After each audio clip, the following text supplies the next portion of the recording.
ভগবান, তাকে তো আমরা সশরীরে আমাদের চোখের সামনে দেখিনি। তার মূর্তি বা ছবি আমরা সবসময় দেখে থাকি। তাহলে ভগবান যে আছেন তার প্রমাণ কি?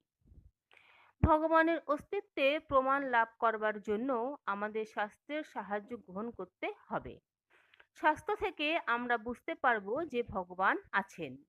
ভগবান হচ্ছেন তিনি, যিনি এই বিশ্ব ব্রহ্মাণ্ডের সৃষ্টি, স্থিতি এবং প্রলয়ের কারণ, যিনি সবকিছু সৃষ্টি করেছেন। দৃষ্টান্তস্বরূপ এ জগতে আমরা যা কিছু দেখতে পাচ্ছি, যেমন একটি বাড়ি আপনা থেকেই তৈরি হয়ে যায় না। বাড়িটি তৈরি করার জন্য কোনো ইঞ্জিনিয়ার বুদ্ধি দিয়ে থাকে, কোনো মিস্ত্রিরা ইট, বালি, পাথর দিয়ে বাড়িটি তৈরি করে থাকেন। ঠিক সেই রকমই এই বিশ্ব ব্রহ্মাণ্ড আপনা থেকেই এমন সুশৃঙ্খল হয়ে যায় না। সৃষ্টির পেছনে কারো না কারো হাত আছে, যিনি বুদ্ধি প্রদান করেছেন, যিনি এই বিশ্ব ব্রহ্মাণ্ড সৃষ্টি করেছেন। তিনি হচ্ছেন ভগবান। হরে কৃষ্ণ।